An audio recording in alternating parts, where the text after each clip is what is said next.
Hello साथियों, मैं मीनाक्षी शुक्ला एक बार पुनः आप सभी का स्वागत करती हूँ आपके अपने प्लेटफॉर्म वनडे एग्जाम स्टडी में। तो साथियों, आज हम बात करने वाले हैं जो टॉपिक हमने शनिवार को पढ़ा है, जिसमें की बात करने वाले हैं सागरी जल के कार्य। तो कई साथी हमारे लाइव आ चुके हैं, तो फटाफट जुड़ जाएं क्लास से और आज का टॉपिक हम क्लियर करते हैं। इसके बाद सिर्फ इस निर्मित आकृतियों से परिमानी बचेगा और बाकी पूरा पार्ट हमारा कंप्लीट हो जाएगा। तो कई साथी हमसे जुड़ चुके हैं। आराधना, संचरवती, नमस्कार सभी को। मनीषा सरोज, चलिए, विमलेश जी, राधे राधे। तो यहाँ पर हम बात करते हैं कि हमने बात की थी कि जो समुद्र से उठने वाली लहरें होती हैं, समुद्र से जो लहरें उठती हैं, उन लहरों में क्या होता है, जल होता है और जल अनेक प्रकार की आकृतियों का निर्माण करता है। उन्हीं को हम क्या कहते हैं, उन्हीं को कहते हैं जल से निर्मित होने वाली आकृतियां। ठीक है, तो जल से किस तरह से आकृतियां निर्माण होती हैं, इसको स्टार्ट करने से पहले आप सभी जरा एक बार ये छाप दें, हिमानी से बनने वाली आकृतियां जो कि हमने पिछले वाली क्लास में आपको पढ़ाई थी, फटाफट उनको छाप दें। हिमानी से बनने वाली आकृतियां कौन कौन सी हैं, सभी को प्रणाम, जल्दी से उनको छाप दीजिएगा। हिमानी से बनने वाली आकृति,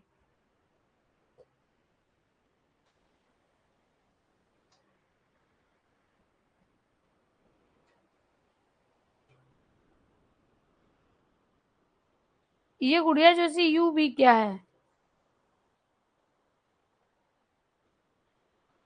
एरिट, यू आकार की घाटी, यू आकार की घाटी, बी आकार की घाटी कैसे आ गई? कोमल पाल, नमस्कार। चलो भाई, देखिएगा, जो ग्लेशियर है, यू आकार की घाटी है, लटकती घाटी है, मोरेन है, ड्रमलिन है, केम है, एस्कर है, हाँ, ये सभी की जो सभी आकृतियां हैं, ये आपकी हिमानी से निर्मित होती हैं। किससे निर्मित होती है? हिमानी से निर्मित होती है। इसके अलावा शार्क है ना, शार्क का निर्माण कहाँ से होता है? तो हिमानी से ही होता है। चलिए, हाँ, नुनाटक है, गिरिश्रंग है, हॉर्न है, रास मुटाने हैं, इन सभी का निर्माण भी हिमानी से होता है। आज हम बात करने वाले हैं सागर से निर्मित आकृतियां। इनमें सबसे पहले हम बात करेंगे तटीय क्लिफ।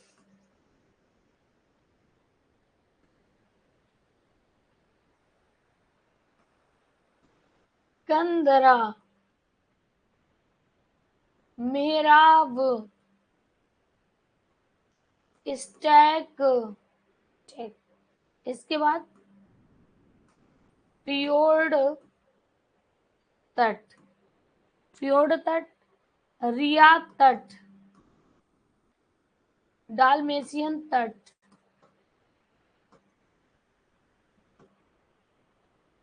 डालमेशियन तट, निम्न निमग्न तट,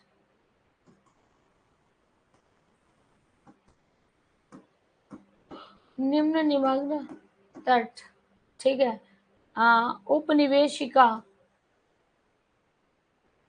लघु निवेशिका,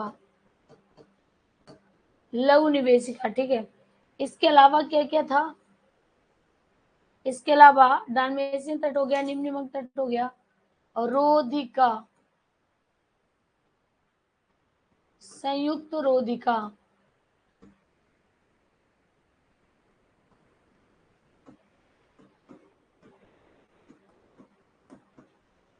पुलिन,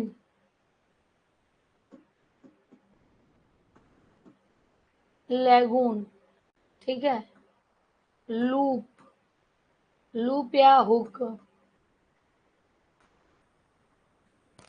चलिए, तो इतने शब्दों के विषय में हम बात करते हैं। सभी लोग तैयार हो जाएं, कॉपी किताब निकाल के सभी लोग तैयार हो जाएं। और सबसे पहले हम बात करते हैं तटीय क्लिफ की। एक बार पहले आप देख लें, फिर इसके विषय में लिखना स्टार्ट करें। सभी लोग तैयार हैं क्या? लैगून है, लूप है, बिल्कुल सही। सभी लोग तैयार हैं?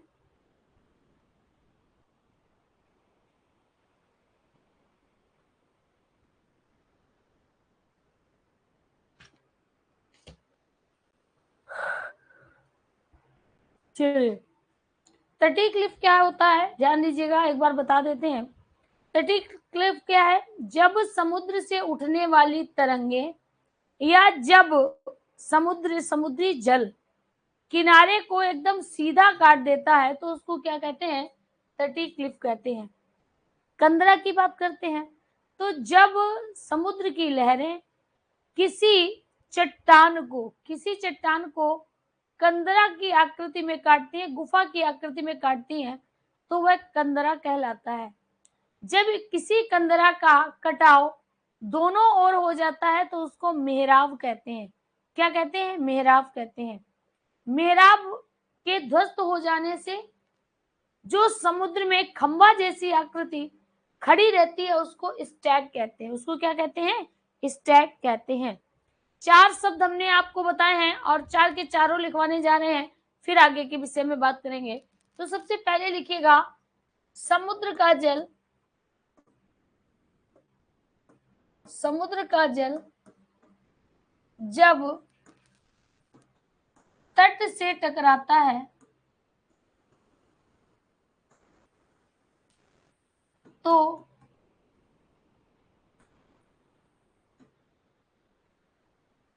कई प्रकार की आकृतियों का निर्माण करता है।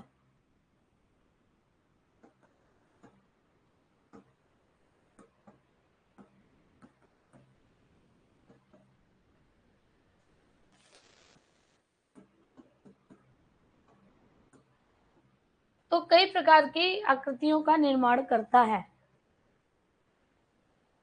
जिनमें से कुछ आकृतियों का निर्माण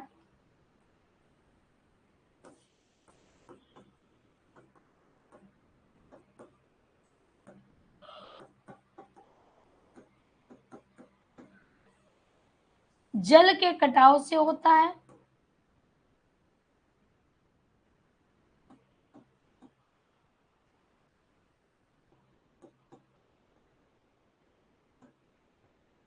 तथा कुछ आकृतियों का निर्माण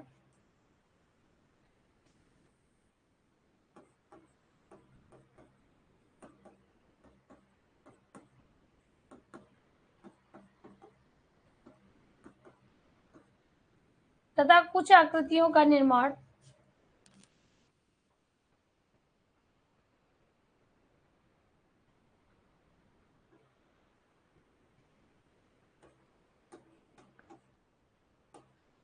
जल के साथ आने वाले पदार्थों के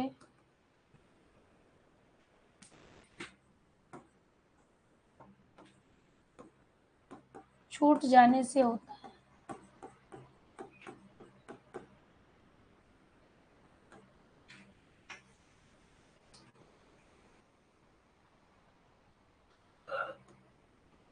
सबसे पहले हम बात करते हैं अपरदनात्मक आकृतियां।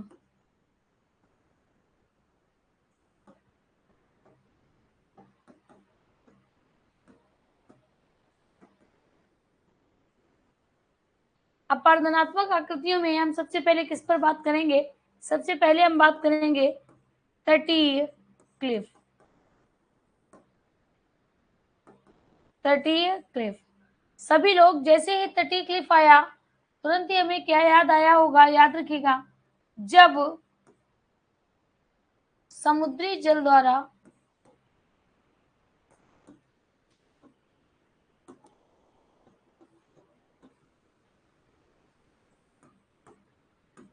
किसी चट्टान को सीधा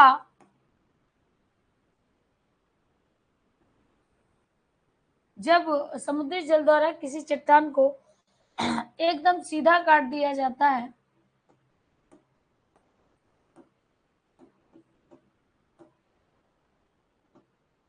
सीधा काटा जाता है तो इसे तटीय क्लिफ कहते हैं। जब समुद्री जल द्वारा किसी चट्टान को एकदम जो समुद्री एरिया किसी पर्वत या चट्टान से जुड़ा होगा और चट्टान में अगर बिल्कुल सीधा अपर्दन हुआ है, सीधा कटा हुआ है, तो उससे जो निर्मित आकृति होगी उसको क्या कहेंगे? तो इसे तटीय क्लिफ कहते हैं। इससे जो चट्टान में अपर्दन होगा वह तटीय क्लिफ कहलाएगा। क्लियर? दूसरा लिखिएगा, दूसरे को हम क्या कहेंगे? दूसरे को कहेंगे कंदरा।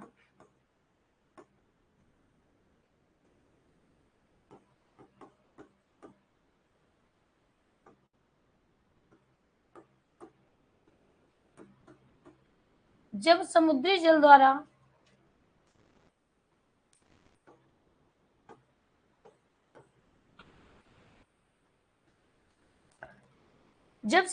द्वारा किसी चट्टान को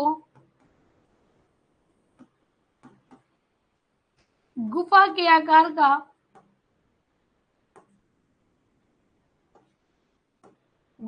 आकार में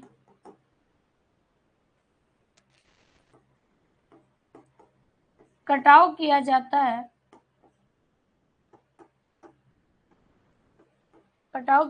है तो उससे बनने वाली आकृति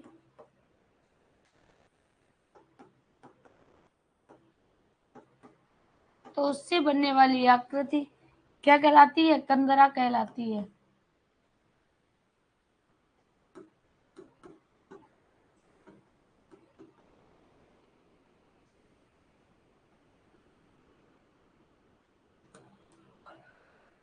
अब यहीं पर लिखना है, चट्टानों के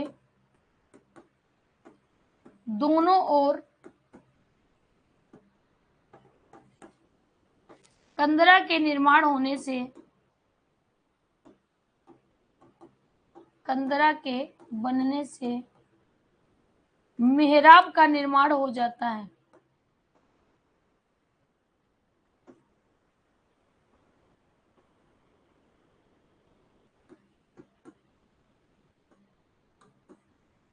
मेहराब का निर्माण हो जाता है।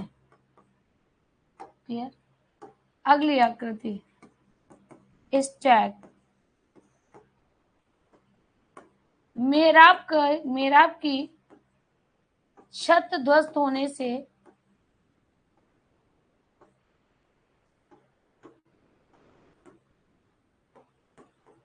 समुद्र में खड़ी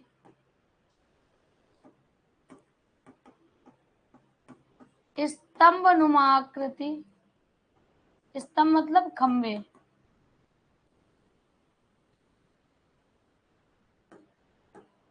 स्तंभनुमा आकृति, जो स्तंभ जैसी आकृति होती है तो खड़ा स्तंभनुमा आकृति स्टैक कहलाता है।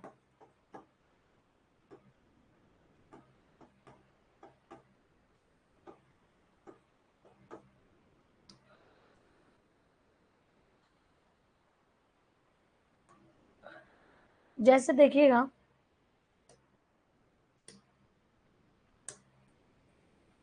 कल हमने आपको ये दिखाया था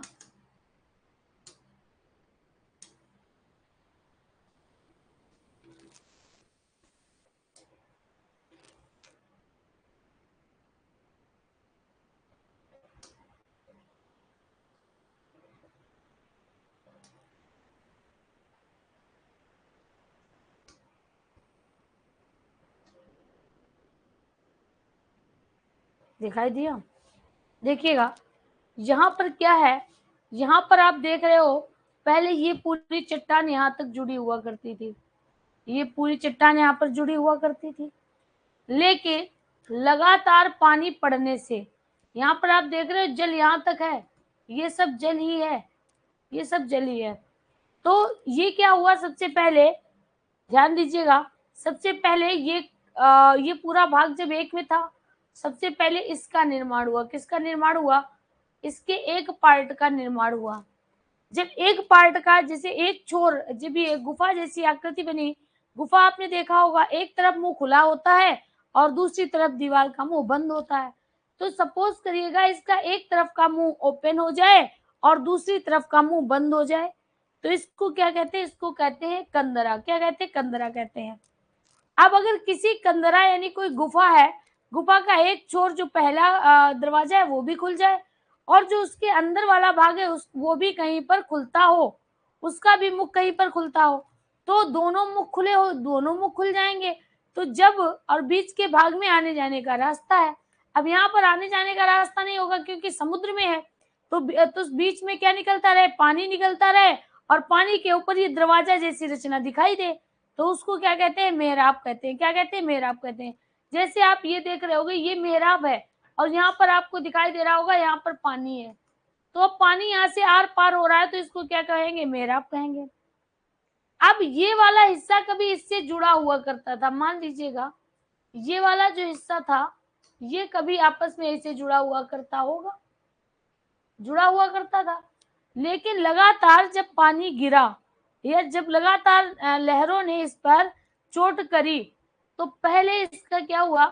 पहले इसका कुछ भाग टूटा, यानी पहले नीचे का भाग टूटने लगा, टूटते टूटते टूटते टूटते टूटते टूटते टूटते टूटते इस तरह से इसका ये भाग जो था इस तरह से हो गया, यानी ये जो वाला भाग इस भाग से अलग हो गया। जब ये वाला भाग इस भाग से अलग हो गया, तो ये वाला जो भाग है ये कहाँ पर है? समुद्र में। ये वाला भाग कहाँ छूट गया? ये वाला भाग समुद्र में छूट गया।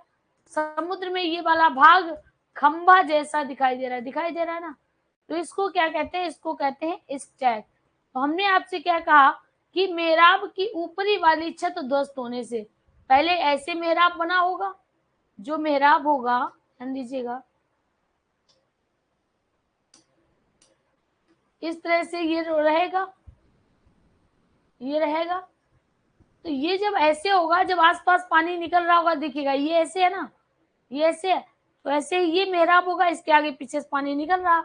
लेकिन जब इसकी छत ये हट गई और ये वाला भाग कहाँ चला गया? समुद्र में चला गया, तो इसको क्या कहेंगे? स्टैक कहेंगे। क्या कहेंगे? स्टैक कहेंगे।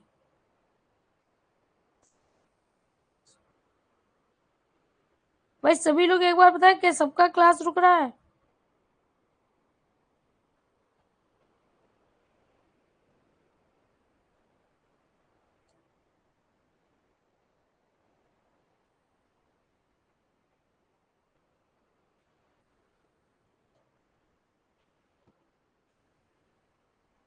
चित्र बेटा ये चित्र है, देखिए इस तरह से चित्र है, ठीक है। चलिए ये लिख लिया। अब देखिएगा, अब सबसे पहले जब आपको चित्र बनाना है तो ऐसे चित्र बनाइएगा जैसे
यानी जब इस तरह से सीधा कटाव हो, कैसा हो? जब सीधा कटाव होता है, एकदम खड़ा कटाव होता है, तो इससे किस आकृति का निर्माण होता है?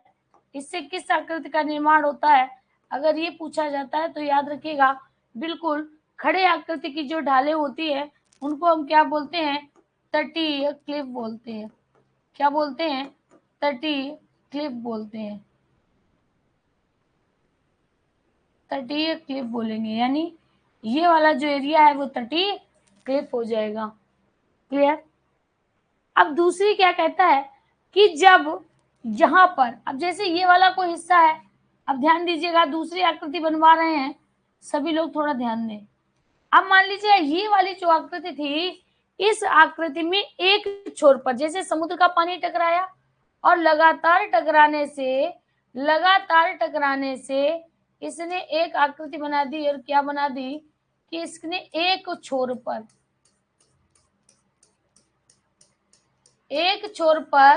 इस तरह से इसका पानी आर पार जा रहा था। एक छोर पर इसका पानी आर पार जा रहा था, आर पार नहीं जा रहा था, मतलब एक और आ रहा था, दूसरी छोर नहीं जा रहा था। अब ये वाली जो आकृति की रचना थी, इस रचना को हम क्या कहेंगे, इसको हम कहेंगे कंदरा। क्या कहेंगे? कंदरा कहेंगे। इसको हम क्या कहेंगे? कंदरा कहेंगे। क्योंकि कंदरा जब होती है, कंदरा क्या होती है? गुफा होती है, और गुफा में एक तरफ तो पानी जा सकता है लेकिन पानी आर पार नहीं हो सकता है, एक और तो पानी जाएगा लेकिन पानी आर पार नहीं होगा। ठीक। अब मान लीजिएगा इसी में दूसरी रचना ऐसी ही बनाना, और दूसरी रचना में क्या करना, दूसरी रचना में मेरे साथियों पानी को पार करा देना। दूसरी रचना में क्या कराना कि इस तरह से जो जल है वो आर पार हो जाए। जल क्या हो जाए? जल आर पार हो जाए। जल क्या हो जाए? आर पार हो जाए। तब हम इसको क्या कहेंगे? तब ये जो रचना होगी वह क्या होगी? मेहराब होगी। क्या होगी? मेहराब होगी। मेहराब होगी। तब ये रचना मेहराब होगी। क्लियर। चलिए आगे बढ़ते हैं।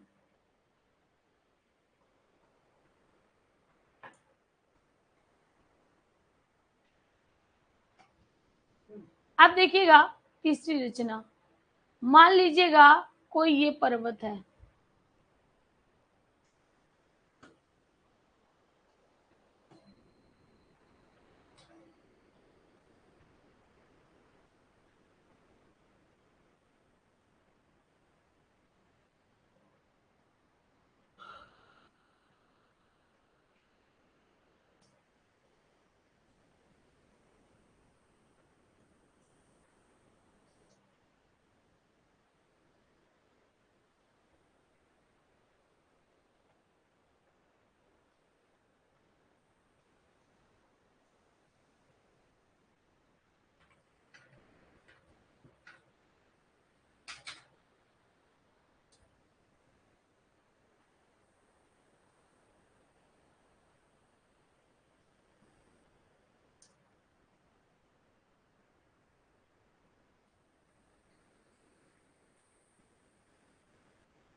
ठीक है। अब मान लीजिए ये क्या है? ये कोई पर्वत है। ये क्या है? ये कोई पर्वत है।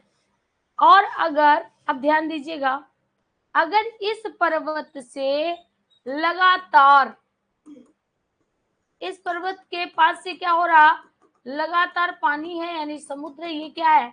ये समुद्र है। तो समुद्र क्या करता है?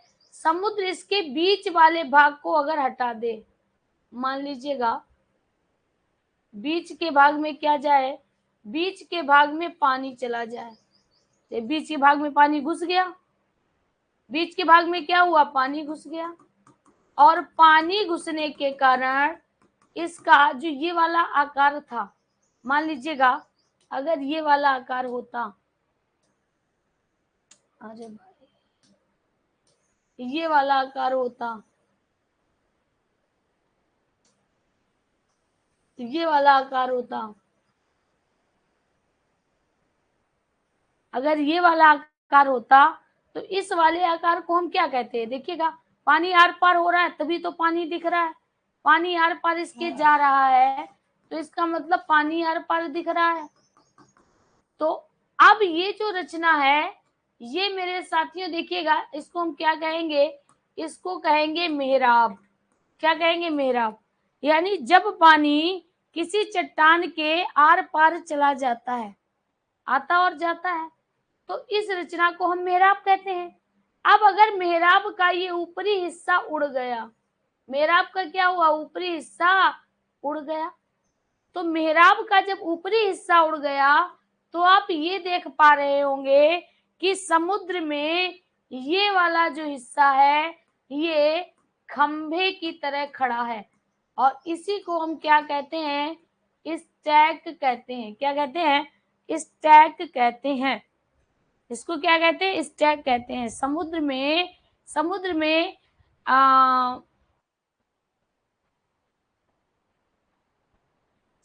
में कंदरा का, या हम कह सकते हैं मेहराब के ऊपरी छत के ढह जाने से छूटा हुआ भाग, खंबे नुमा आकृति, स्टैक कहलाती है। क्या कहलाती है? स्टैक कहलाती है। क्लियर? बात समझ में आ गया? दोनों चीजें समझ में आ गई होंगी।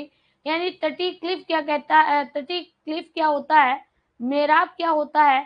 कंदरा क्या होता है? स्टैक क्या होता है? सभी को समझ में आ गई? आगे बात करते हैं।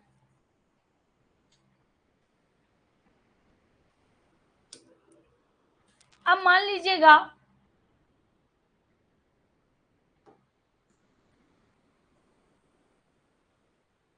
यहां पर ऐसे बनाते हैं, मान लीजिएगा कोई ये भाग है, इस भाग में ये आधा समुद्र है, ये समुद्र वाला हिस्सा है, इसको इस तरह से बना दो। ये भूभाग है, भूभाग में ये क्या है? समुद्र है, इसको हम ऐसे बना देते हैं। ठीक है। अब जो बचा हुआ एरिया है, मान लीजिए जैसे ये है, तो इसको हम क्या कहते हैं? इस तरह से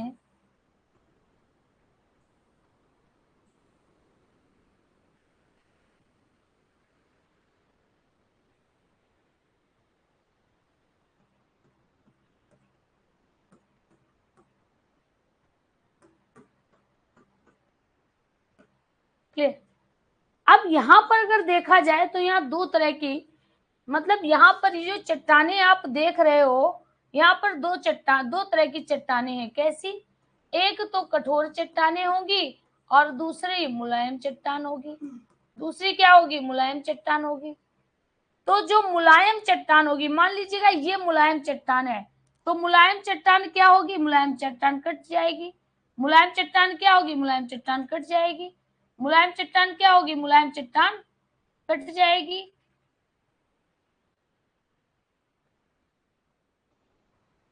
क्लियर? तो चलिए यही तक हम पहले बनाते हैं।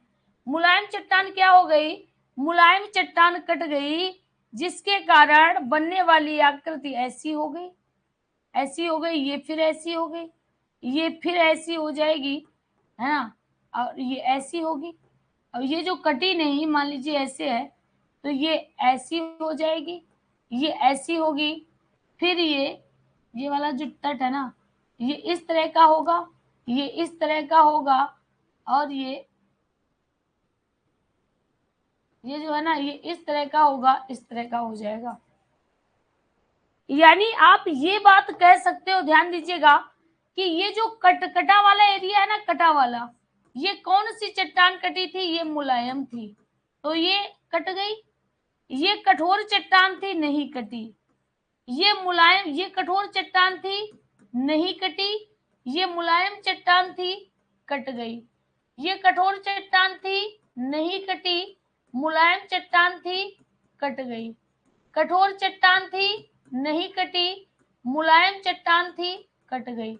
यानी हम जो देख पा रहे हैं कि मुलायम कठोर, मुलायम कठोर, मुलायम कठोर, मुलायम कठोर, मुलायम कठोर। अब यहाँ पर आपने एक बात देखी होगी, अगर समझ में आ गई होगी, अब ध्यान से देखना, ये वाला भाग हमारा क्या है, स्थल भाग है कि नहीं है।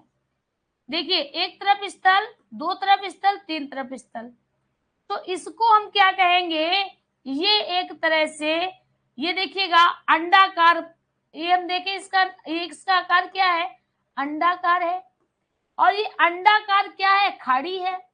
इसी को अंडाकार खाड़ी को ही हम क्या कहेंगे, लघु निवेशिका कहेंगे। क्या कहेंगे, लघु निवेशिका कहेंगे। तो लघु निवेशिका कैसी बनी थी, लघु निवेशिका का निर्माण मेरे साथियों समुद्री जल के कटाव से हुआ, समुद्री जल के कटाव से हुआ। तो हम यहाँ पर क्या कहेंगे, आप लोग भी ऐसे चित्र बना लीजिएगा, ठीक है, लिखिएगा लघु निवेशिका।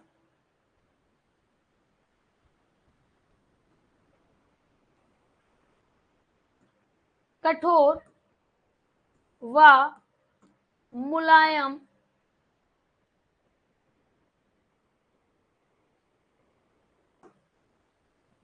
कठोर व मुलायम समानांतर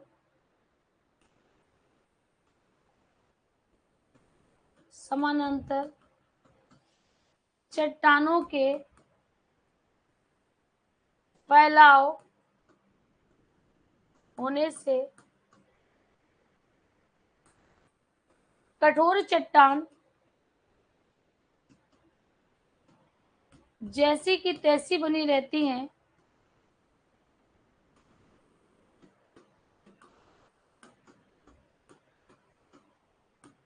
लेकिन मुलायम चट्टानें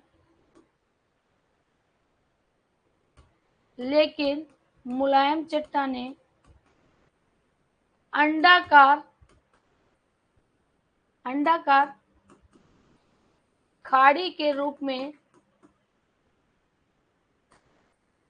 कटी हुई दिखाई देती हैं।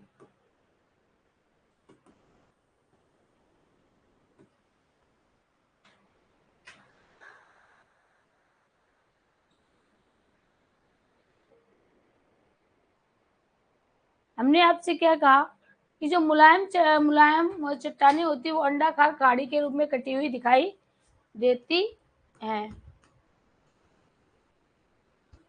जिसे लघु निवेशिका कहते हैं।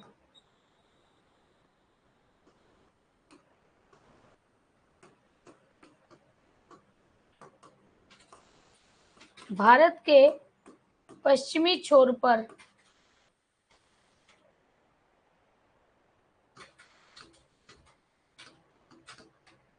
कई निवेशिकाएं हैं।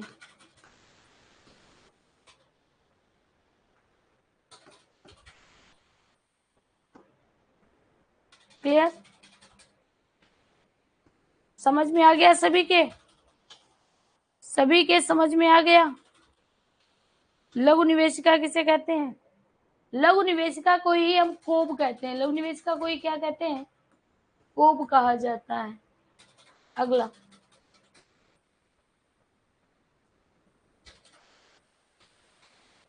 अगला, अगली अगर हम बात करें तो याद रखना, अगली हम बात करते हैं समुद्र तट पर बनने वाली, यानी समुद्र का जो तट है, तट पर बनने वाली आकृतियां।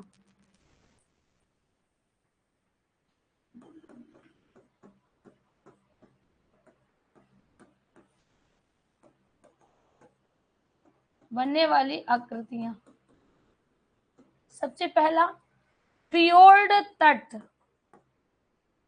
फियोर्ड तट लिख लीजिएगा,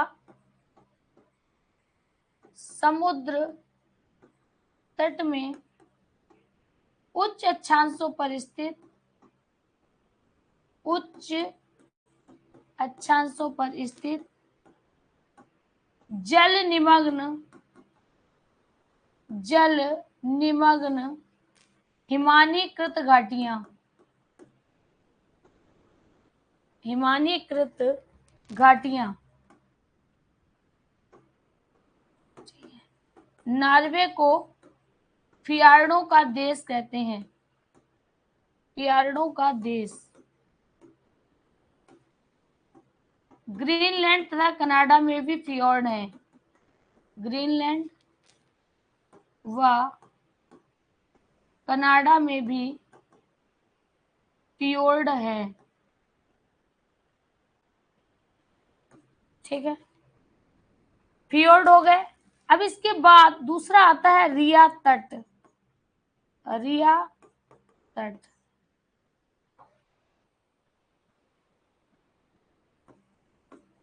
नदी की घाटी जब समुद्र तट में विलीन हो जाती है, विलीन हो जाती है तो रिया तट कहलाता है। तो रिया तट बनता है। क्या बनता है? रिया तट बनता है। हमने आपसे क्या कहा, ध्यान दीजिएगा। हमने आपसे कहा नदी की घाटी जब समुद्र तट में विलीन हो जाती है तो रिया तट बनता है। क्या बनता है? रिया तट बनता है।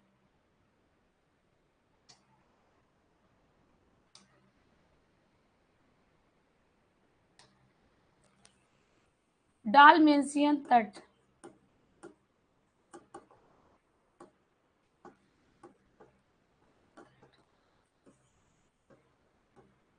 जब कोई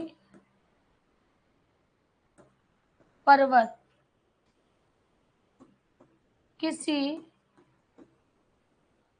समुद्र तट में डूब जाता है, जब किसी पर्वत के किनारे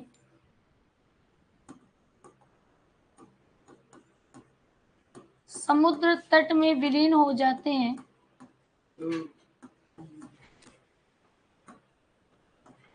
समुद्र तट में विलीन हो जाते हैं तो उसको क्या कहते हैं? डालमेशियन तट कहते हैं। उसको क्या कहते हैं? डालमेशियन तट कहते हैं।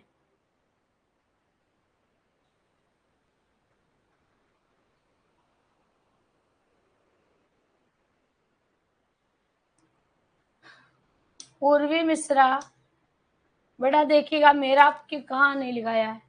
मेराब का निर्माण देखिएगा, मेराब का निर्माण हो जाता है। चट्टानों के दोनों ओर कंदरा के बनने से मेराब का निर्माण हो जाता है। यस,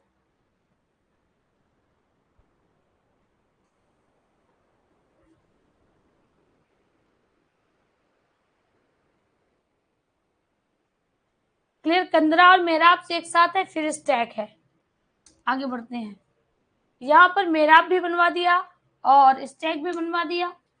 अब देखिएगा डालमेशियन तट, समझ में आ गया? कोई बात नहीं, पूर्वी इसमें सॉरी बोलने की जरूरत नहीं है। ये बात समझ में आ गया?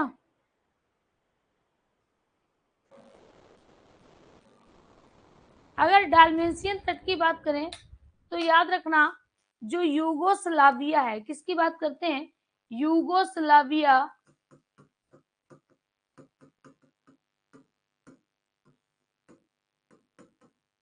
यूगोस्लाविया का तट। क्लियर। अब देखिएगा यहाँ पर लिखिएगा निम्न निमग्न तट, निम्न निमग्न तट। फटाफट लिखिएगा निम्न निमग्न तट, जल्दी से।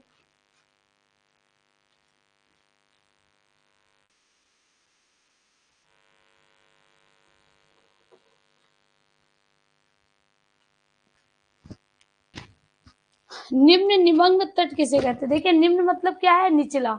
याद रखना, जब कोई भाग जब कोई भाग किसी समुद्र तट से नीचे चला जाता है, जब कोई भाग, निम्न मतलब नीचे, तो जब कोई भाग समुद्र तट से नीचे चला जाता है, नीचे चला जाता है तो उसका किनारा डूब जाता है। तो इसका किनारा डूब जाता है, इसको क्या कहते हैं? निम्न निमग्न तट कहते हैं। क्या कहते हैं? निम्न निमग्न तट कहते हैं।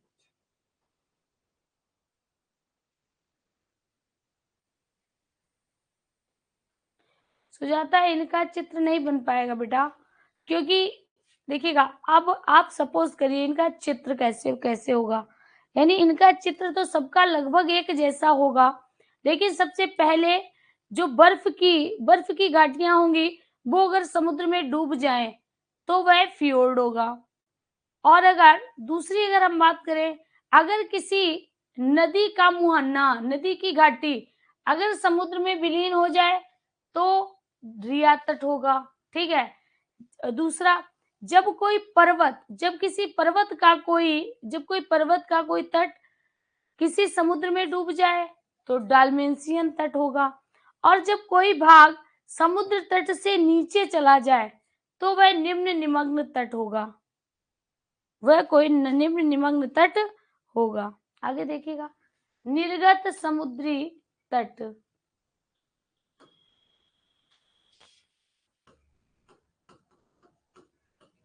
निर्गत समुद्री तट यानी देखिएगा, इसको समझिएगा, जब कोई तटीय भाग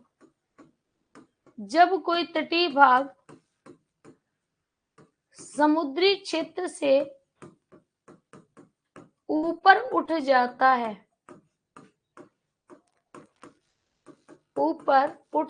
है, तो उससे बनने वाली आकृति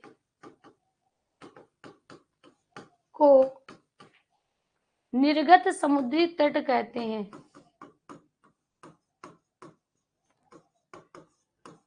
निर्गत समुद्री तट कहते हैं। क्या कहते हैं? निर्गत समुद्री तट कहते हैं। क्लियर? तो ये साथियों कुछ हमारे अपर्दन आकृतियां थी। कैसी थी? अपर्दन आकृतियां थी। इसके बाद हम बात करेंगे दूसरी तरह की जो आकृतियां होती हैं, उनको निक्षेपी आकृतियां कहते हैं। ये पता है, ये सब तुम एक तरह से याद कर सकते हो। कैसे? कि कोई समुद्री तट रहा होगा, ये क्या है? समुद्री तट है। अब अगर ये हिमानी घाटी को डुबा ले, ये क्या करे? हिमानी घाटी अगर इसमें डूब जाए तो इसको फियोर्ड कहेंगे। क्या कहेंगे? फियोर्ड कहेंगे। अगर इसी समुद्री तट में कोई नदी की घाटी डूब जाए तो इसको क्या कहते हैं? रिया तट कहते हैं। इसको रिया तट कहते हैं। अगर इसी में किसी पर्वत की घाटी डूब जाए, यानी पर्वत की ढाल डूब जाए तो उसको क्या कहेंगे? डाल्मेशियन तट कहेंगे। अगर किसी भी समुद्र से सटा कोई हिस्सा नीचे चला जाता है तो उसे निम्न निमग्न तट कहते हैं, और अगर ऊपर उठ जाता है तो निर्गत समुद्री तट कहते हैं। इस तरह से आप लोग इसको याद करो, है ना? रटने की कोशिश मत करो। अब भाई देखो, अब हमसे जुड़े हो, अभी रट्टाफिकेशन करोगे, कैसे काम चलेगा?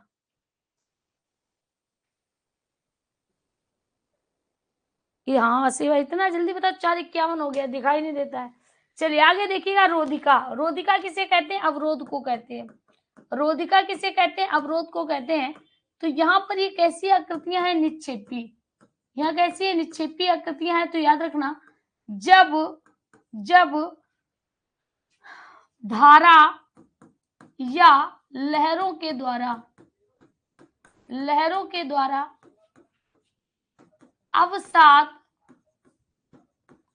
अवसाद तट के पीछे छोड़ दिया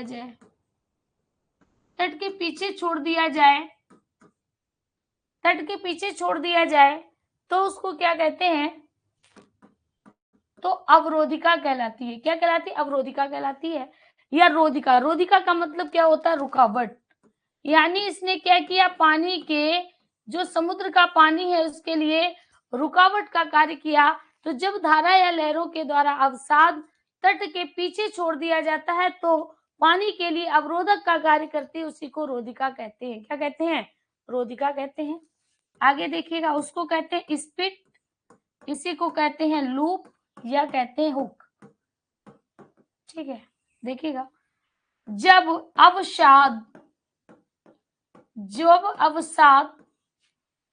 हुक के रूप में जमा हो जाए, जिससे उसका एक छोर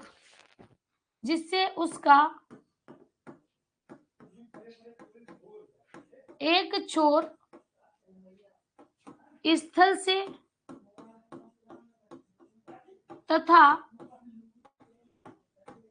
हुक या नुकीला क्षेत्र जल की ओर बना रहे, स्पिट या लूप,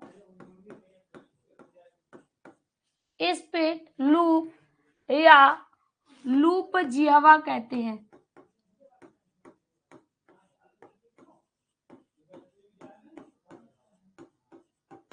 लूप जिह्वा कहते हैं। क्या कहते हैं?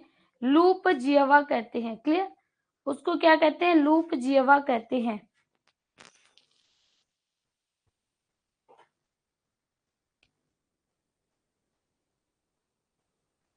आगे देखिएगा, तीसरा, निक्षेपी आकृतियों में सिर्फ 4 आकृतियां होंगी तो उसको क्या कहते हैं? स्पिट कहते हैं, लूप कहते हैं, या लूप जिह्वा कहते हैं। तीसरी अगर हम बात करें तो उसको कहते हैं संयोजी। क्या कहते हैं? संयोजी रोधिका। संयोजी रोधिका। अच्छा, संयोजी किसे कहते हैं? क्या कहते हैं? संयोजी। संयोजी मतलब जोड़ने वाला। तो याद रखिए, दो उच्च खंडों या तट को द्वीप से जोड़ने वाली रोधिका। देखिएगा ये कैसे होगा, समझिएगा। मान लीजिएगा ये कोई भूखंड है, ठीक है, और इस भूखंड के आधे भाग पर जल है। इस पर क्या है? आधे भाग पर जल है, बना दे रहे हैं, ठीक है। अब मान लीजिएगा जो लहरें हैं, लहरों ने यहां पर कोई द्वीप बना दिया। लहरों ने क्या किया? यहां पर कोई द्वीप बना दिया, यहां पर द्वीप है। अब जो अवसाद आया, क्या आया? जो अवसाद आया, तो अवसाद ऐसे जमा हो गया कि ये हमारा जो स्थल भाग है और ये जल भाग है, जल के बीचों बीच द्वीप है, तो ये इस तरह से जमा हो गया कि इसने इसको मिला दिया। इस तरह से अवसाद अगर जमा हो गया तो इसको हम क्या कहेंगे? संयोजी रोधिका। क्या कहेंगे? संयोजी रोधिका कहते हैं। इसको क्या कहते हैं? संयोजी रोधिका कहते हैं। क्लियर? यहाँ पर इसकी एक और डेफिनेशन होती है, जो दूसरी डेफिनेशन होती है वो होती है भाटा जल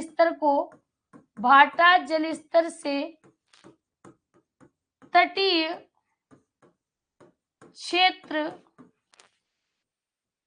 क्षेत्र से जोड़ने वाली रोधिका। ये भी हम कह सकते हैं, तटीय क्षेत्र से जोड़ने वाली रोधिका। लेकिन ये जो डेफिनेशन होती है ये पुलिन की हो जाती है, इसलिए इसको आपको पुलिन में अलग से लिखाएंगे। अभी आप सिर्फ इतना याद रखना कि दो उच्च खंडों या तट को द्वीप से जोड़ने वाली रोधिका संयोजी रोधिका होती है। क्या होती है? संयोजी रोधिका होती है। क्लियर? और लास्ट आपका बचा है पुलिन। लास्ट क्या बचा है? लास्ट आपकी जो हेडिंग बची है वह है पुलिन। क्या है? पुलिन। पूछेंगे आपको क्या समझ में आया क्या नहीं आया, अभी हम आपसे पूछेंगे, परेशान नहीं होइए। तो यहाँ पर अगर हम पुलिन की बात करते हैं तो याद रखना भाटा जल स्तर, भाटा समझते हो, होता क्या है कि जब नदियां, मतलब मान लीजिएगा कोई ये भाग है और इस भाग से जुड़ा है, अब ये अगर जल है तो जल दो तरह से कार्य करता है। कैसे? जब जब ज्वार आएगा तो पानी ऊपर बढ़ेगा और जब भाटा आएगा तो पानी नीचे जाएगा, होता है कि नहीं?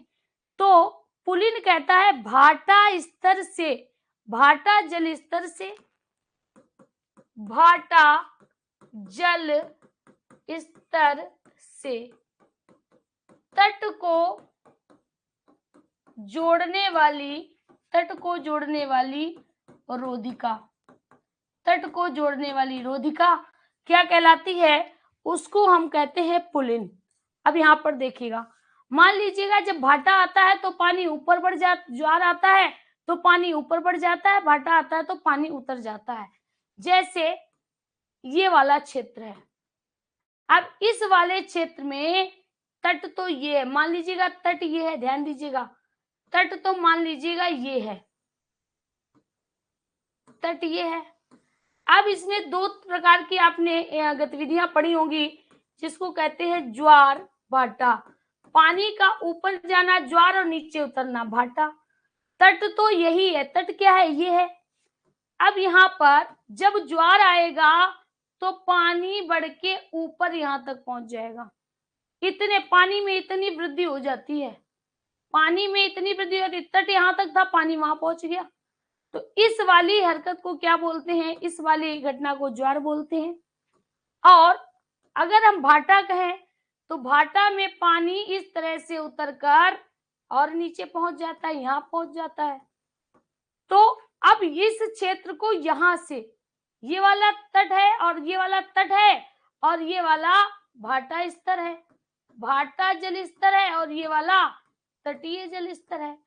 तो इनको मिलाने वाली जो रोधिका होती है, ध्यान दीजिएगा, इनको मिलाने वाली जो रोधिका होती है उस रोधिका को ही पुलिन कहा जाता है, उस रोधिका को ही पुलिन कहा जाता है, उस रोधिका को ही पुलिन कहा जाता है। क्लियर? उसको क्या कहते हैं? पुलिन कहते हैं। अब यहाँ पर एक नाम आपने और सुना होगा, लैगून। क्या कहते हैं? लैगून। याद रखना, तट बंद हो जाने से, तट बंद हो जाने से भरे हुए जल क्षेत्र लैगून कहलाते हैं। क्या कहलाते हैं? लैगून कहलाते हैं। लैगून झीलें होती हैं, लैगून झीलें होती हैं जो तट पर होती हैं, जो कहाँ होती हैं? तट पर होती, जो तट पर होती हैं। क्लियर? तो पुलिन क्या है? भाटा जल स्तर से तट को जोड़ने वाली रोधिका पुलिन कहलाती है। तट बंद हो जाने से भरे हुए जल क्षेत्र लैगून कहलाते हैं। लैगून झीलें होती हैं जो तट पर होती हैं। क्लियर? अब देखिएगा यहाँ पर बस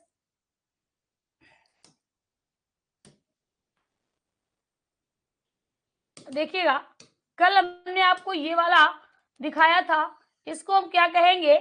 याद है ना, ये वाली जो सेल होगी वो कठोर होगी और ये वाली जो सेल होगी वो मुलायम होगी। मुलायम हो गई तो कट गई और क्या बनी? लघु निवेशिका बन गई। क्या बन गई? लघु निवेशिका बन गई। ठीक है। और ये वाली जो होंगी वो अवरोधी सेल होंगी, वो किसी प्रकार की आकृति नहीं ली। आगे देखिएगा, अगला क्या कहता है?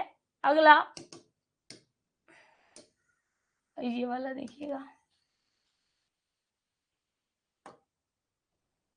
इस तरह से ये जो किनारा होता है ये स्थल है और ये जल क्षेत्र है। जल क्षेत्र क्या कहता है? जो मलबा लेके आता है, इस तरह से उसने मलबा छोड़ दिया, इससे रोधिका बन गई। इस मलबा से क्या बन गई? रोधिका बन गई। अब अगर रोधिका इस तरह से जमा हो जाए कि ये वाला क्षेत्र बंद हो जाए और ये क्षेत्र खुला रहे। तो इस वाले भाग में जो जल होगा, इस वाले भाग में जो जल होगा वह लैगून कहलाएगा, लैगून झीलों का निर्माण होगा। ठीक है, ये जो हुक जैसी रचना है, ये देखिए हुक जैसी रचना जिसमें एक भाग स्थल से जुड़ा हुआ है और ये जो हुक बना हुआ है, हुक या लूप बना हुआ है, वो जल की ओर झुका हुआ है। इसी को स्पिट कहते हैं, इसी को लूप कहते हैं, इसी को हुक कहते हैं। क्लियर? तो आई होप आज की क्लास आपको पसंद आई होगी, समझ में आई होगी। तो अगर भाई क्लास आपको समझ में आती है तो लाइक और शेयर तो बनता ही है, और हाँ, अपने साथियों से कहो कि उसको थोड़ा प्रमोट करिए क्लास को, दूसरे भी साथियों को जोड़िए। धन्यवाद।